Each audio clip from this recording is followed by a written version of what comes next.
ஜப்பான்னா நமக்கு டக்குன்னு ஞாபகம் வர்றது அவங்களோட டெக்னாலஜியும் அவங்க கடைபிடிக்கிற ஒழுங்கும் தான். ஆனால் அவங்கக்கிட்ட நம்ம கற்றுக்க நிறைய நல்ல விஷயங்கள் இருக்குங்க. நம்மளோட தனிப்பட்ட வளர்ச்சிக்கு அவங்க கடைபிடிக்கிற சில சூப்பர் பழக்கங்களை நாமளும் ஃபாலோ பண்ணால் வாழ்க்கையில் முன்னேற்றம் காணலாம். வாங்க அப்படிப்பட்ட 6 பழக்கங்களை பற்றி இந்த பதிவில் பார்க்கலாம். அதுக்கு முன்னாடி நம்ம சேனலை சப்ஸ்கிரைப் பண்ணாதவங்க சப்ஸ்கிரைப் பண்ணிக்கோங்க. அப்போ தான் நான் போடுற ஒவ்வொரு வீடியோவும் உங்கள் நோட்டிஃபிகேஷனில் வரும். ஜப்பானியர்கள் கடைபிடிக்கிற விஷயங்களில் முதலாவதாக வர்றது அவங்களோட மொழியில் இக்கிகைன்னு சொல்லுவாங்க. நம்ம வாழ்க்கையோட அர்த்தம் என்ன, நாம் எதுக்காக இந்த உலகத்தில் இருக்கோம்னு கண்டுபிடிக்கிறது தான். ஒவ்வொருத்தருக்கும் அவங்களுக்கான ஒரு ஃபேஷன் இருக்கும்.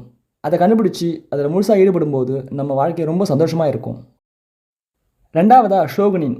இதுக்கான அர்த்தம் என்னென்னா, நாம் எந்த வேலை செஞ்சாலும் அதில் முழு கவனத்தையும் திறமையையும் காட்டுறது. சின்ன வேலையாக இருந்தாலும் சரி, பெரிய வேலையாக இருந்தாலும் சரி, அதை ரொம்ப அர்ப்பணிப்போடு செய்யணும்னு அவங்க நம்புகிறாங்க. இந்த பழக்கம் நம்மளோட வேலையில் ஒரு பர்ஃபெக்ஷனை கொண்டு வரும். மூணாவதாக கைசன். இது ரொம்ப சிம்பிளுங்க. ஒவ்வொரு நாளும் நாம் கொஞ்சம் கொஞ்சமாக நம்மளை மேம்படுத்திக்கிட்டே இருக்கணும். நேற்று இருந்ததை விட இன்றைக்கி நாம் ஒரு சின்ன விஷயத்தையாவது புதுசாக கற்றுக்கணும்.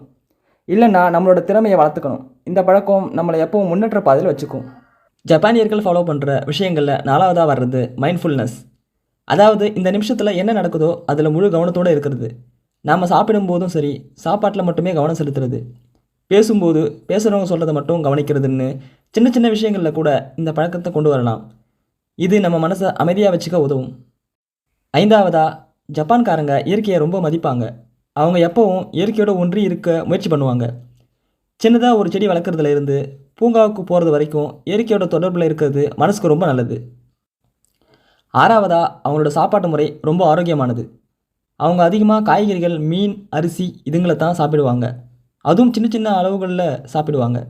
நிறைய சாப்பிடாமல் அளவாக சாப்பிட்றது நம்மளோட உடல் ஆரோக்கியத்துக்கு ரொம்ப ரொம்ப நல்லது. 6 நல்ல பழக்கங்களையும் நாம் ஜப்பான்காரங்க கிட்ட இருந்து கற்றுக்கிட்டா நம்ம வாழ்க்கையில் நிறைய நல்ல மாற்றங்களை கொண்டு வரலாம். நம்மளோட தனிப்பட்ட வளர்ச்சியும் ரொம்ப நல்லா இருக்கும். இந்த தகவல் பிடிச்சிருந்தால் லைக் பண்ணுங்கள், ஷேர் பண்ணுங்கள், சப்ஸ்கிரைப் பண்ணுங்கள்.